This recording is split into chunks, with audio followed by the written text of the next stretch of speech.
Hello students, in the previous lecture we were talking about the 5 kingdom classification, 6 kingdom classification, 4 kingdom classification. So जितने भी classification थे scientist के नाम है previous lecture में go through कर लिए. So आज के lecture में we will be starting with the kingdom Monera. ठीक है, जो classification system था उसमें जो Monera kingdom था उसके बारे में आज देखेंगे. ठीक है, so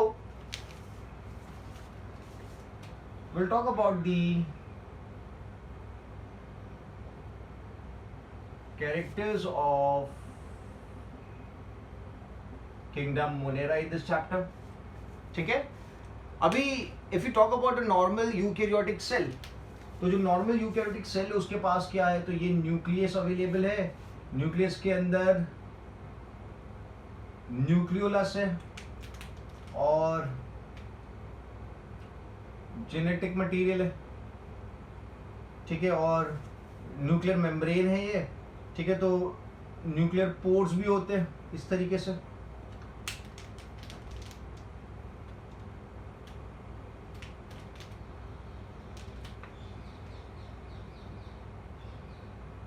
this is the membrane.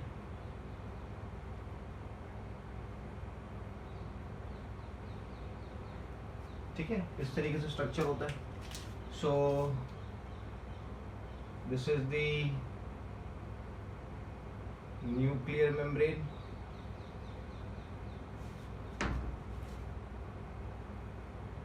This is nucleolus. ठीक है, पूरा की पूरा स्ट्रक्चर किसका है, न्यूक्लियस का. वेल डेवलप्ड न्यूक्लियस कहा जाता है. ठीक है, it's a well developed nucleus. And then there is the genetic material. ठीक है, न्यूक्लियोलस है, न्यूक्लियर मेम्ब्रेन है, न्यूक्लियोप्लाज्म के अंदर का जो पूरा कंटेंट है that is termed as nucleoplasm. ठीक है, so if I talk about monera, तो मोनेरा के पास न्यूक्लियर मेम्ब्रेन एब्सेंट है, न्यूक्लियोलस एब्सेंट है, न्यूक्लियोप्लाज्म एब्सेंट है. सिर्फ एक ही चीज प्रेजेंट है, that is the genetic material. That is the genetic material. ठीक है, समझ में आ गया.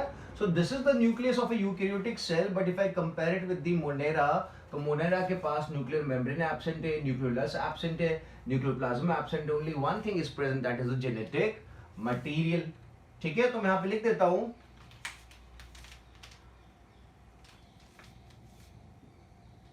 Monera consist of only genetic material. ठीक है, the rest of everything is absent. The nuclear membrane is absent, the nucleolus is absent and the nucleoplasm is absent. ठीक है, तो जो जेनेटिक मटेरियल मोनेरा के पास प्रेजेंट है, okay, that genetic material is known as genophore. Is it known as the genophore of only genetic material known as genophore.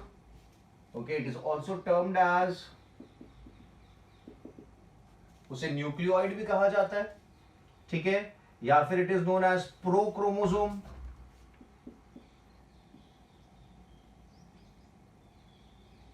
It is known as prochromosome या फिर इंसिपिएंट nucleus, या फिर इंसिपिएंट nucleus कहा जाता है. ठीक है, simple and easy. So a Monera only consist of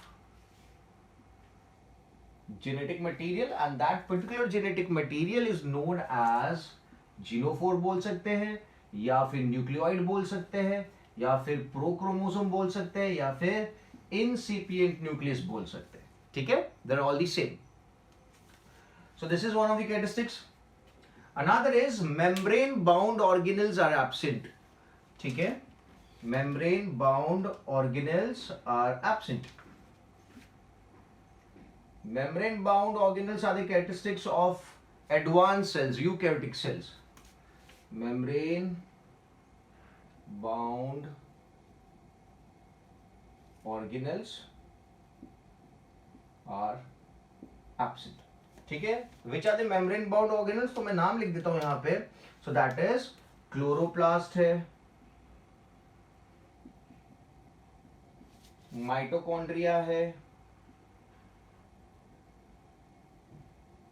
Golgi body है, गोल्गी बॉडी है, एंडोप्लाज्मिक रेटिकुलम है, एंड वैक्यूल. ठीक है, true vacuole actually.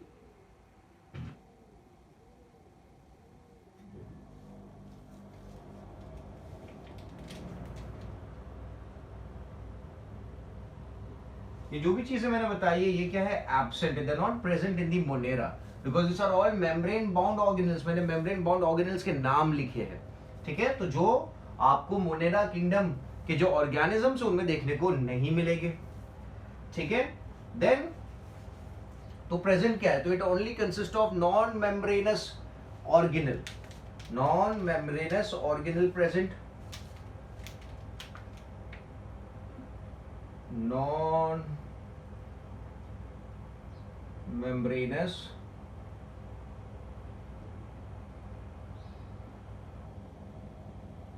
organelle are present, या फिर टू बी मोर स्पेसिफिक मैं लिखूंगा is present.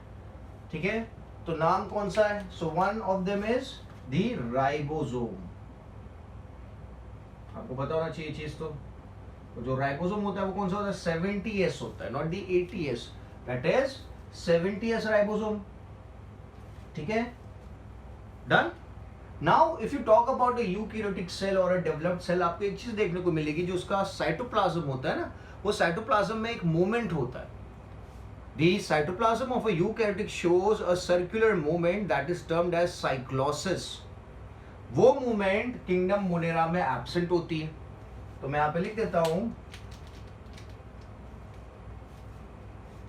Cytoplasmic movement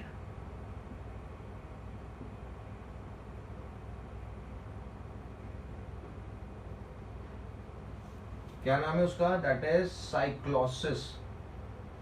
that is cyclosis is absent in Monera. ये एब्सेंट है किसमें, मोनेरा में एब्सेंट है. ठीक है, so now I need to rub the board. So क्या क्या इंपॉर्टेंट पॉइंट्स यहाँ पे मैंने आपको बता दिए मोनेरा के बारे में. क्या monera consist only of genetic material, nuclear membrane, nucleolus, nuclear plasm absent है, सिर्फ जेनेटिक मटेरियल ही अवेलेबल है.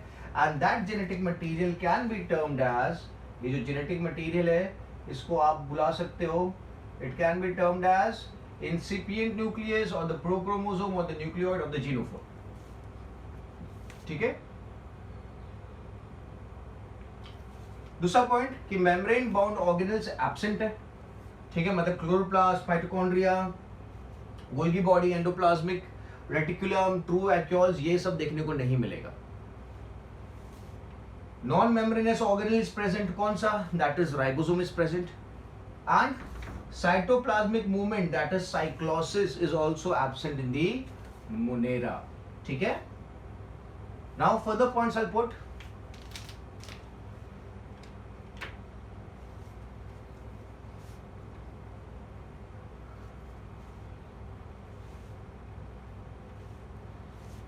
It consists of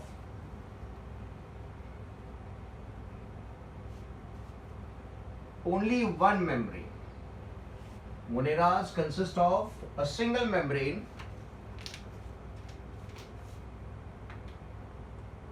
They consist of single membrane. ठीक है, so they are known as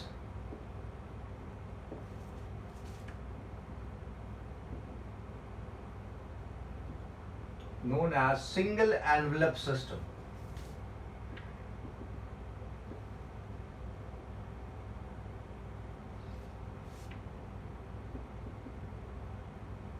Known as the single envelope system.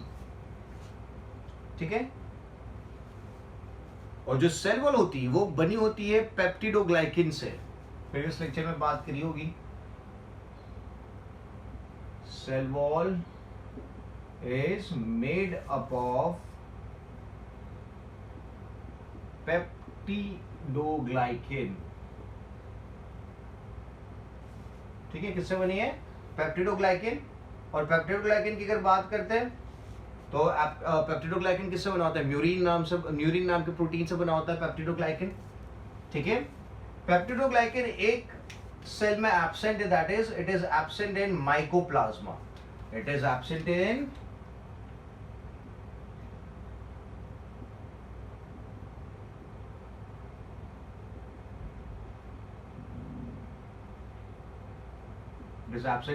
Mycoplasma. ठीक है, nutrition की अगर बात करते हैं, both autotrophic and heterotrophic nutrition.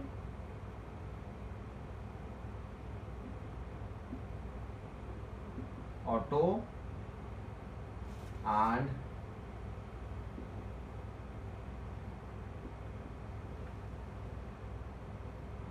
nutrition is found, autotrophic and heterotrophic nutrition is found. Mainly जो न्यूट्रिशन आपको देखने को मिलेगा दैट इज हेटरोट्रॉफिक न्यूट्रिशन देखने को मिलेगा। Mainly there is heterotrophic nutrition found. और हेटरोट्रॉफिक न्यूट्रिशन में भी अगर स्पेसिफिक देखें तो यहाँ पे 3 टाइप के होते हैं, आपको पता है, that is parasitic, saprophytic and symbiotic. Parasitic, saprophytic and symbiotic. तो ये तीनों में से heterotrophic is the main one, और मेन में जो 3 आते हैं, इन 3 में से भी सबसे इंपॉर्टेंट जो है, जो जनरली देखने को मिलता है, that is saprophytic. That is saprophytic. तो saprophytic is the main mode of nutrition. ठीक है, रिप्रोडक्शन की अगर बात करें तो रिप्रोडक्शन इज जनरली यहां पे एसेक्सुअल रिप्रोडक्शन देखने को मिलता है। Asexual reproduction is present. ठीक है, simple and easy. Now every habitat has a bacteria, है ना? बैक्टीरिया का प्रेजेंस सब जगह है, every place has bacteria. So every habitat has bacteria. ठीक है, so they can be termed as, so they can be termed as cosmopolitan in nature. They can be termed as cosmopolitan in nature.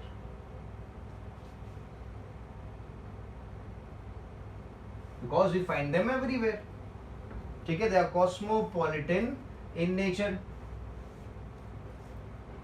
अभी structure की अगर बात करें bacteria की, तो the structure is very very simple. Rub it down, ऊपर के points में हटाता हूं।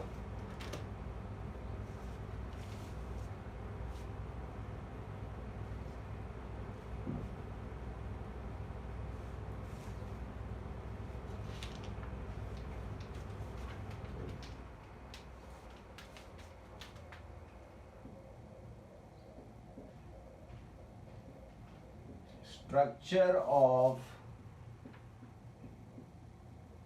bacteria is very simple. Bacteria का जो स्ट्रक्चर है वो काफी सिंपल है। कॉम्प्लेक्सिटी किसमें? तो complexity is found in the behaviour of the bacteria. Structure तो बहुत सिंपल है, बट कॉम्प्लेक्सिटी कहां पे ऑब्जर्व होने मिलती है?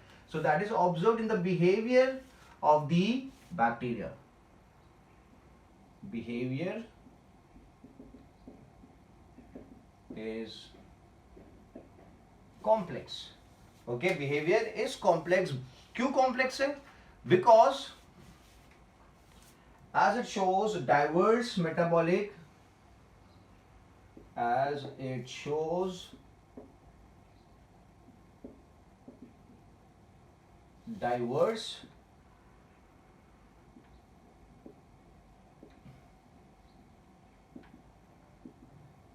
metabolic activity. ठीक है. Structure shape is very very simple, but complexity कहां पे आती है? Complexity is observed in the behaviour, okay, because it shows diverse metabolic activities. ठीक है. And as bacteria is present everywhere, we term it as cosmopolitan in nature. We'll term it as cosmopolitan in nature. ठीक है. Simple. So now we'll go through the shape of the bacteria, different shapes of the bacteria.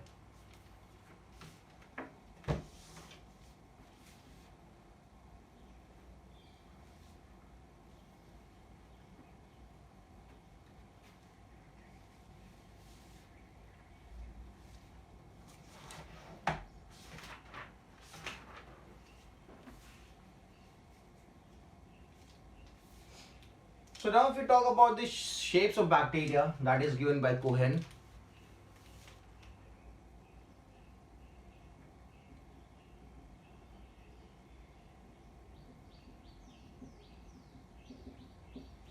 Shapes of bacteria की अगर बात करें,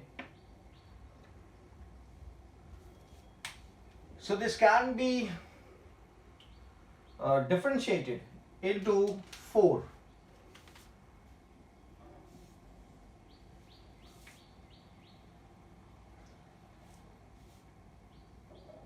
चार categories में अपन इन्हें differentiate कर सकते हैं. First shape is कोकस. The first shape is कोकस. ठीक है. तो कोकस जो शेप होता है बैक्टीरिया का, दैट इज स्पेरिकल.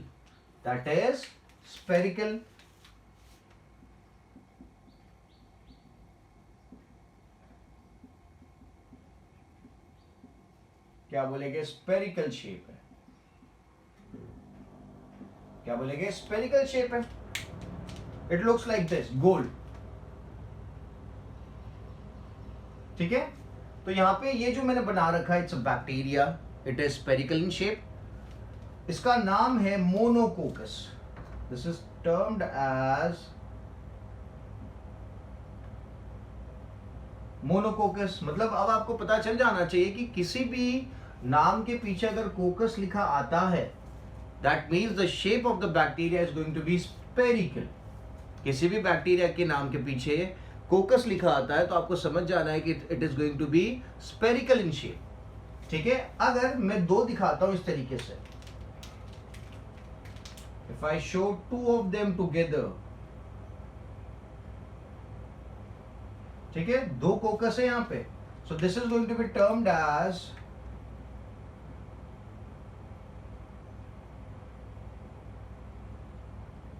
डिप्लोकोकस. इसे क्या कहा जाएगा? डिप्लोकोकस कहा जाएगा. और अगर मैं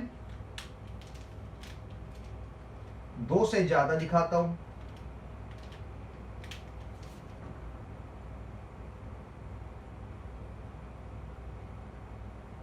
इस फॉर्म में दिखाता हूं, एक चेन बन रहा है यहां पे. अगर आप देखो तो जैसे chain being formed here.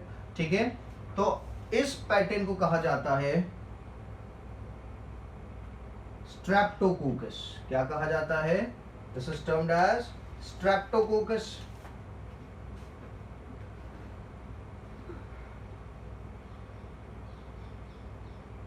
This is termed as streptococcus. ठीक है. और अगर ये अरेंजमेंट है, ये इस तरीके से दिखाता हूं मैं, like a bunch of grep.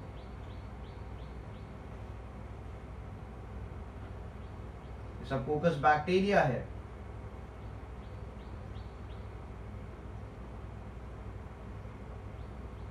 ठीक है. So this pattern is known as staphylococcus.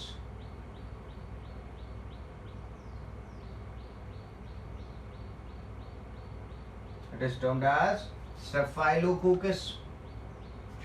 ठीक है. सो ये हो गया shape. different types of coccus. Single is monococcus, two is diplococcus, more than two is streptococcus, and if it's in a shape of a bunch of grape, so we'll term it as staphylococcus. ठीक है? अगर 3D structure like cube, coccus का अगर 3D structure available है like cube, so that is termed as sarcine. That is termed as sarcine. तो मैं यहाँ पे लिखता हूँ 3-dimensional structure. ठीक है? Like cube if present, coccus का जो 3D structure है like cube, it is termed as sarcine. It is termed as sarcine. ठीक है? So monococcus, diplococcus, streptococcus, staphylococcus and sarcine. I hope that is clear. ठीक है? So this was the first category. Second category देखते हैं. So the second category is bacillus. Second category is bacillus.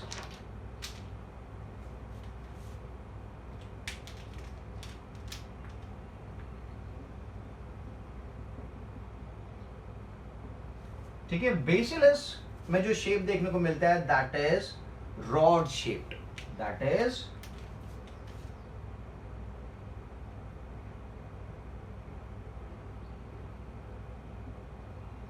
जैसे यहां पे था स्पेरिकल शेप, तो यहां पे बेसिलस वाले जो बैक्टीरियाज होंगे they are rod shaped.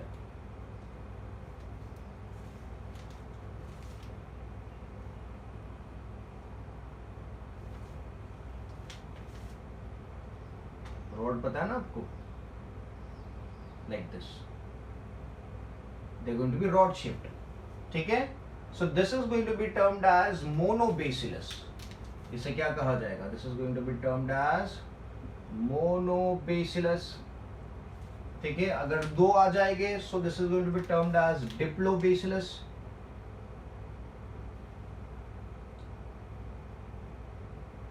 This is one, this is another.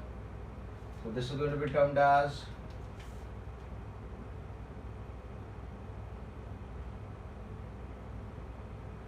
डिप्लोबेसिलस. ठीक है? और अगर दो से ज्यादा दिखाते हैं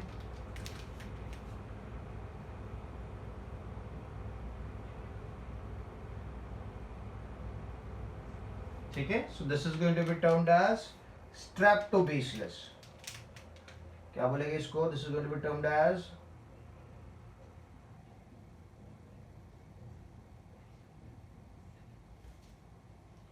that is going to be termed as streptobacillus. ठीक है? और अगर ये एक दूसरे के ऊपर अरेंज हो जाते like a stack, they are arranged on one another like a stack. ठीक है? So it is termed as palisade. It is termed as palisade bacillus.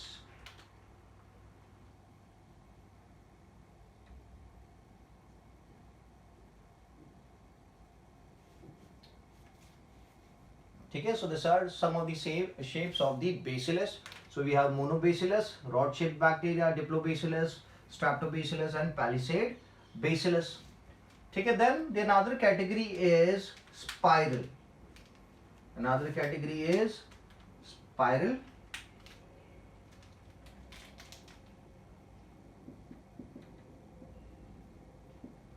जो shape है इनका that is elongated and twisted. The shape is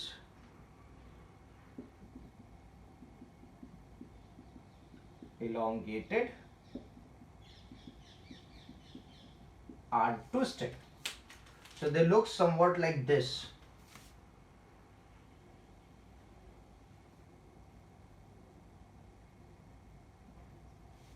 They look somewhat like this.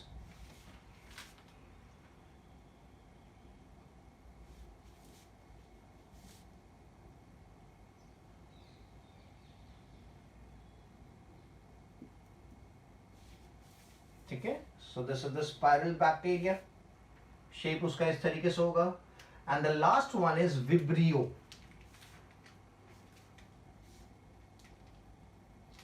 The last one is Vibrio. The Vibrio looks somewhat like this.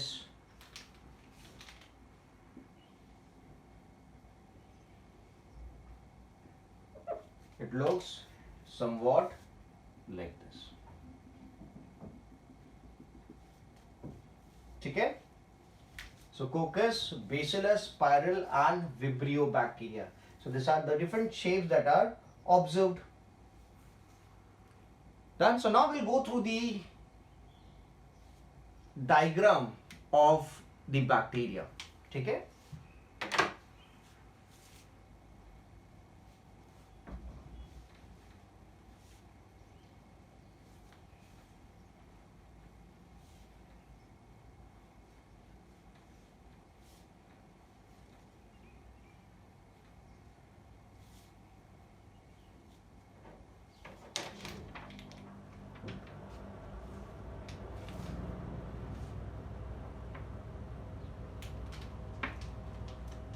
There are supposed to be 3 layers.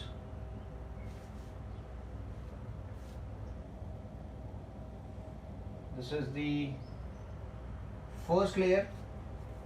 ठीक है? फिर I'll use another color. This is the cell wall.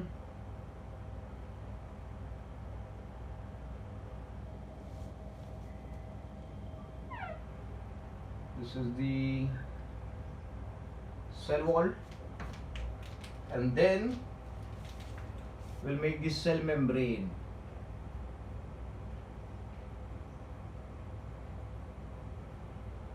You can see these projections coming out.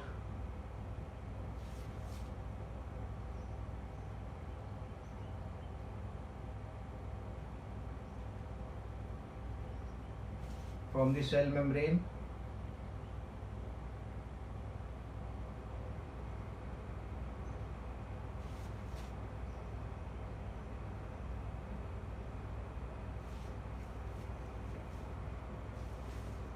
ठीक है? This membrane is projecting out.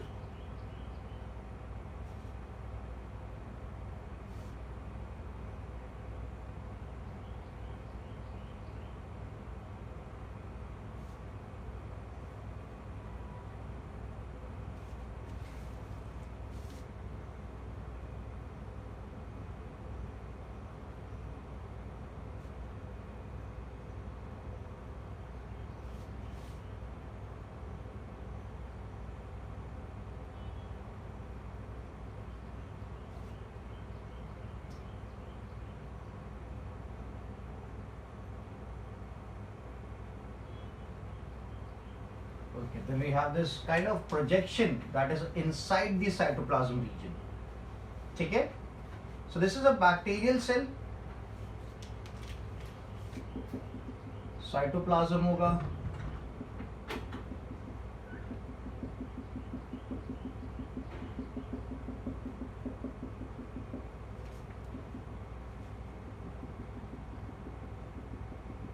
है ना? और ribosome होगा. बाकी की चीजें तो एब्सेंट है. और वो nucleoid.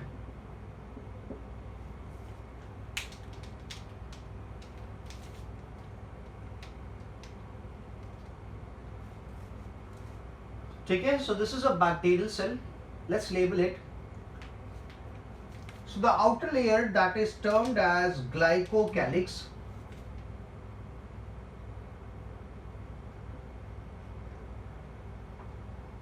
That is termed as glycocalyx. फिर कौन सा लेयर है? Then there is cell wall, which is going to be made of what? It is going to be made up of peptidoglycan. It is written as PG. आप उसको PG भी लिख सकते हो. It is PG. और फिर क्या चीज प्रेजेंट है सबसे अंदर की तरफ? There is presence of cell membrane. सबसे अंदर की तरफ क्या है? there is presence of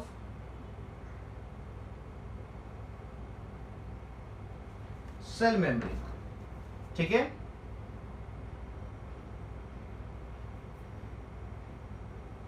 and we have this infolds of the membrane. This infolds are termed as,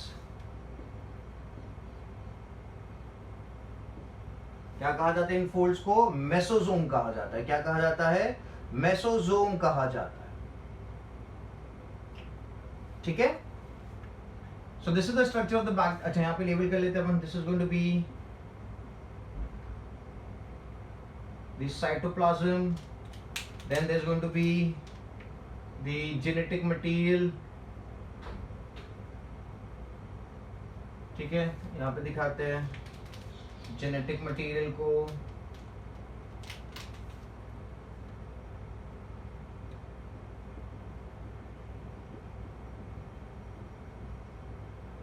और राइबोसोम भी होगा, प्रिमिटिव राइबोसोम 70s.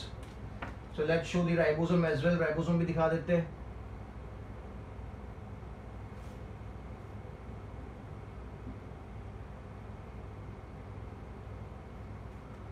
ठीक है, so this is the structure of the prokaryotic cell.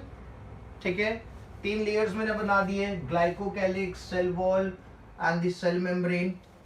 ठीक है, अंदर की तरफ साइटोप्लाज्म है, जेनेटिक मटेरियल है, सेल मेम्ब्रेन की इनफोल्डिंग्स है. Those are termed as the mesosomes. मैं यहां पे लिख देता हूं infoldings of cell membrane.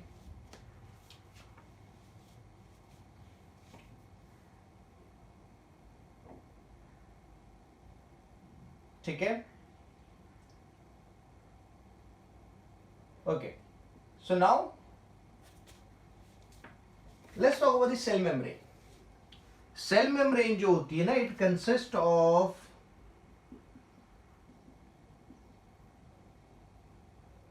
Fluidic nature. Okay, जो सेल मेम्ब्रेन होती है इट पोजेसेस फ्लूइडिक नेचर. और फ्लूइडिक नेचर मतलब फ्लो क्या होता है? What is moving? So there is movement of proteins.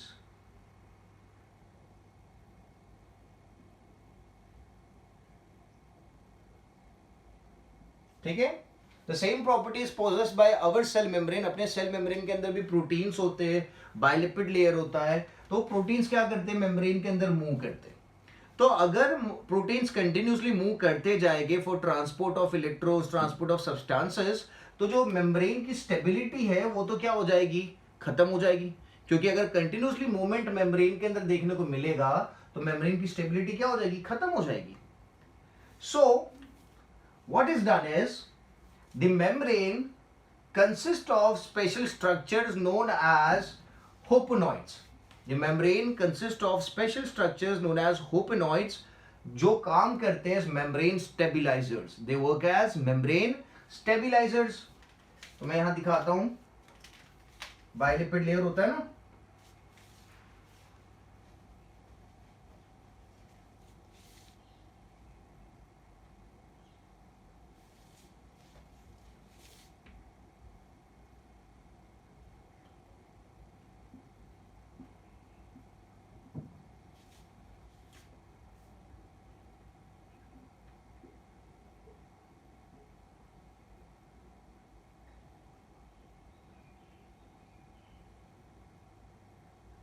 ठीक है, ये बायलिपिड लेयर है. तो यहां बीच बीच में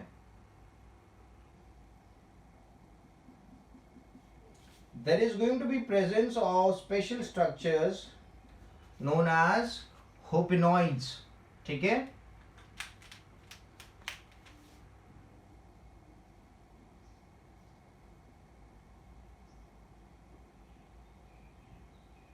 क्या नाम है? hopenoids. ठीक है, hopenoids क्या काम करते हैं? So hopenoids they work as membrane stabilizers. They work as membrane stabilizers. They work as membrane stabilizers. ठीक है, क्योंकि membrane is fluidic in nature, तो काफी सारा मूवमेंट है मेम्ब्रेन के अंदर, तो उसको स्टेबलाइज करने का काम कौन करेंगे? होपेनॉइड्स काम करेंगे। ठीक है, डन। तो this is hopanoids that are present in the bacterial cell. If I talk about the eukaryotic cell, तो उसमें भी होपेनॉइड्स प्रेजेंट है क्या? तो उसमें होपेनॉइड्स प्रेजेंट नहीं है, होपेनॉइड्स टाइप का स्ट्रक्चर प्रेजेंट है, that is termed as cholesterol. ठीक है, अपनी मेम्ब्रेन जो होती है सेल मेम्ब्रेन, उसके अंदर कोलेस्ट्रॉल प्रेजेंट होता है। तो मैं यहां लिखता हूं, इन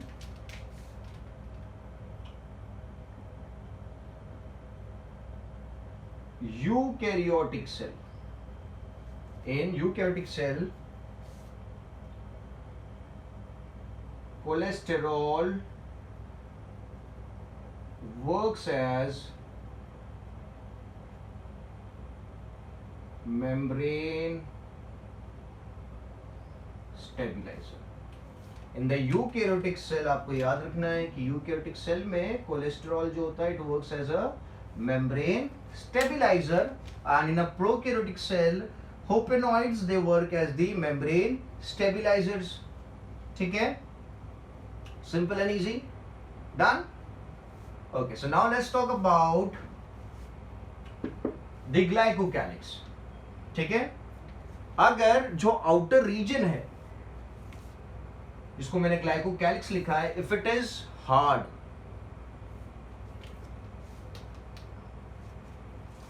I'll rub this down. ठीक है,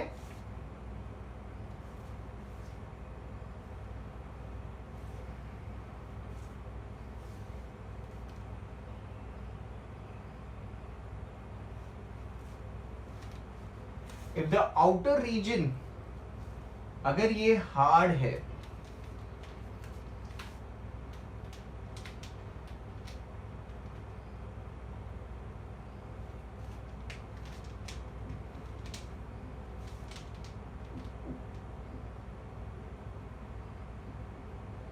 if the outer region is a loose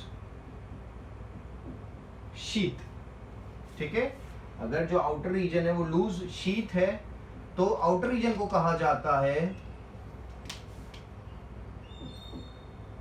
thin loose sheath है, तो आउटर रीजन को कहा जाता है स्लाइम लेयर। क्या कहा जाता है? It is termed as slime layer. और अगर outer region is thick and rigid, outer region is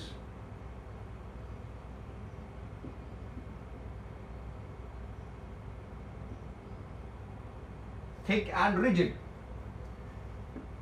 so outer region को कहा जाएगा कैप्सूल।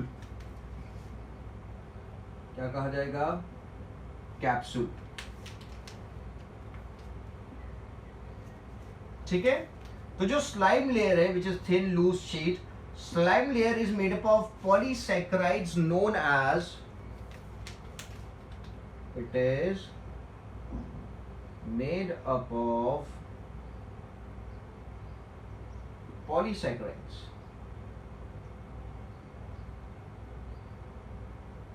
known as, क्या नाम है polysaccharides का? So that is dextran, ठीक है, then there is dextrine, and then there is lavin.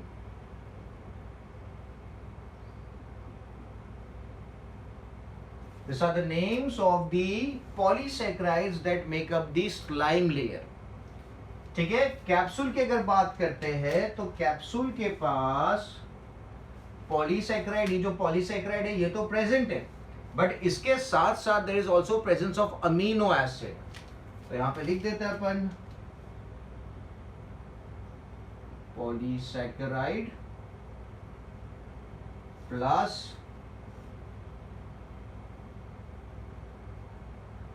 Amino acid, polysaccharide plus amino acid.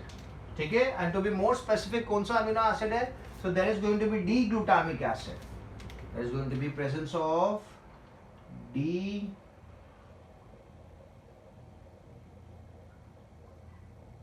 Glutamic acid. ठीक है, क्लियर है। एक और बात मैं यहाँ पे मेंशन कर देता हूं कि यार कैप्सूल जो होती है, capsule is more common in gram negative bacteria. Capsule is more common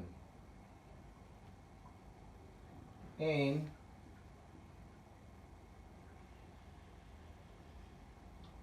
gram negative bacteria. ठीक है, if you are not aware about what is gram negative bacteria, I will talk about in the later on lectures. ठीक है, अभी आप खाली इतना याद रखो कि यार capsule is more common in the gram negative bacteria. ठीक है, so I hope this is clear. मैंने ओपेनॉइड्स की बात कर दी, मैंने आउटर रीजन की बात कर दी। अब एक और चीज की बात करते हैं, that is मेसोजोम।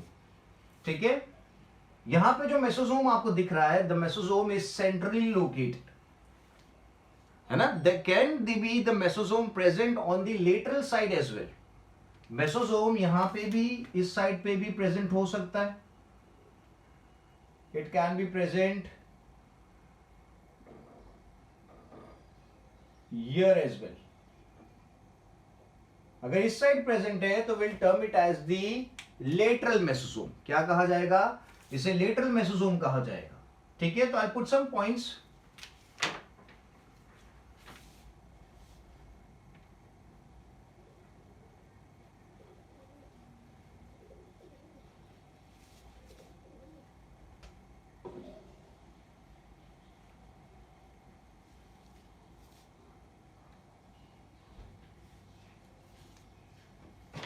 Okay, so this mesosome which is present on the central position, this is going to be termed as the central mesosome. ठीक है,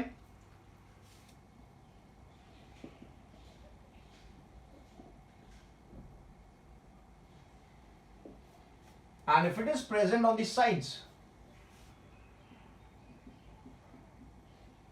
it is going to be termed as lateral mesosome। ठीक है, तो दो type के mesosome observe हो सकते हैं डिपेंडिंग ऑन द पोजीशन। अगर सेंटर की तरफ है तो आप बोलोगे इट्स अ सेंट्रल मेसोसोम, और अगर साइड्स की तरफ है तो आप बोलोगे लेटरल मेसोसोम है। ठीक है, now what is the function of mesosome? ठीक है, तो mesosome are also termed as chondroid. Mesosome are also termed as chondroid। ठीक है, और फंक्शन क्या है इसका? सो फंक्शन की अगर बात करते हैं तो सेंट्रल का और लेटरल का अलग अलग है depending on the position. Okay, and they are very common in Gram positive bacteria. They are found in gram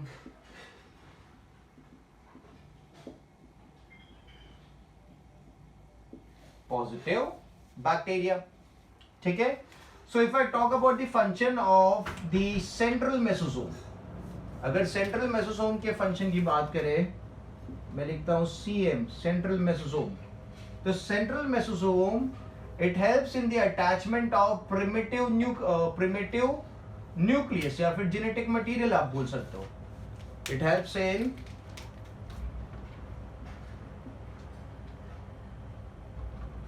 attachment of primitive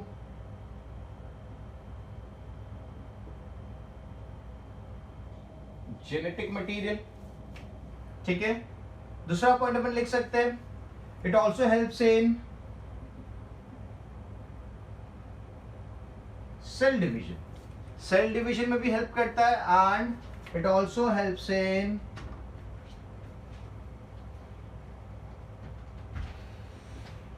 DNA replication. ठीक है, तो जो सेंट्रल मेसोसोम है वो attachment of primitive genetic material में भी help करता है, सेल डिवीजन में हेल्प करता है, डीएनए रेप्लिकेशन में हेल्प करता है। ठीक है, And if I talk about the lateral mesosome, the lateral mesosome consists of respiratory enzymes.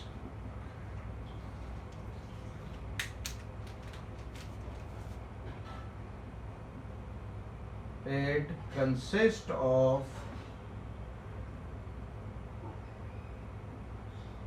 respiratory enzyme. क्या प्रेजेंट है उसके पास? रेस्पिरेटरी एंजाइम प्रेजेंट है. ठीक है, कौन सा रेस्पिरेटरी एंजाइम प्रेजेंट है? So it consist of succinate dehydrogenase. अगर आपने प्रीवियस चैप्टर पढ़े हैं तो आपको क्लिक हो जाएगा कि सक्सिनेट डिहाइड्रोजिनेस कहां पे यूज में आया था. Okay, it was found in the electron transport system as well as the Krebs cycle. दो जगह पे आपने देखा था इसको, तो यहां पे मैं मेंशन कर देता हूं ETS and Krebs cycle. ETS and Krebs cycle में आपको देखने को मिलता है सक्सिनेट डिहाइड्रोजिनेस. दूसरी जगह कहां देखने को और दूसरी जगह कौन सा एंजाइम देखने को मिलेगा? सो दैट इज साइटोक्रोम ऑक्सीडेज देखने को मिलेगा.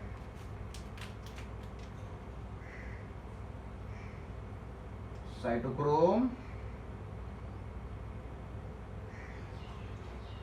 ऑक्सीडेज देखने को मिलेगा. ठीक है, नाउ जैसे कि एरोबिक रेस्पिरेशन आप पढ़ चुके हो, तो एरोबिक रेस्पिरेशन 3 स्टेजेस में होता था. It was glycolysis, then it was Krebs cycle and then there was the electron transport system. ठीक है, I have to rub this now. ठीक है, 3 स्टेजेस में होता था, तो मैं इसको रब करता हूं अभी.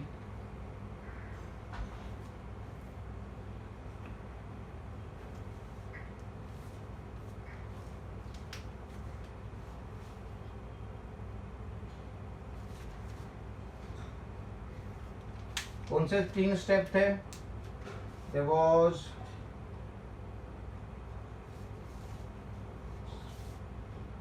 Glycolysis,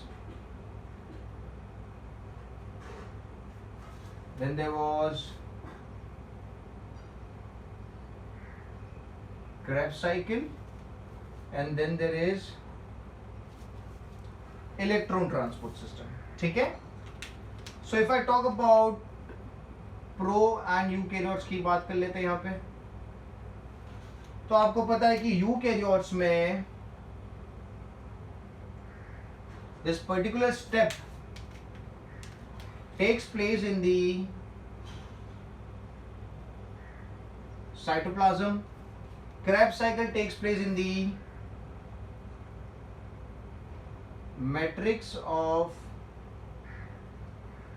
mitochondria, and electron transport system takes place in the inner membrane of mitochondria. membrane में होता है inner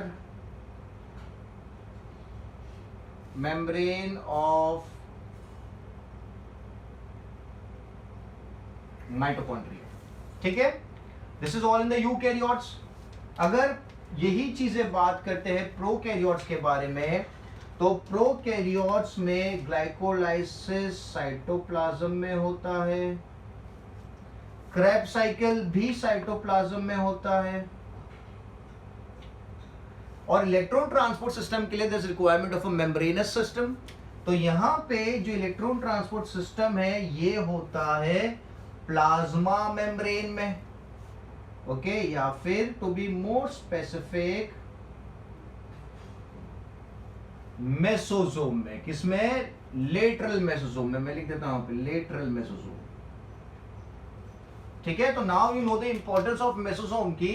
लेटरल मेसोजोम के अंदर इलेक्ट्रॉन ट्रांसपोर्ट सिस्टम परफॉर्म किया जाएगा और एनर्जी प्रोड्यूस करी जाएगी.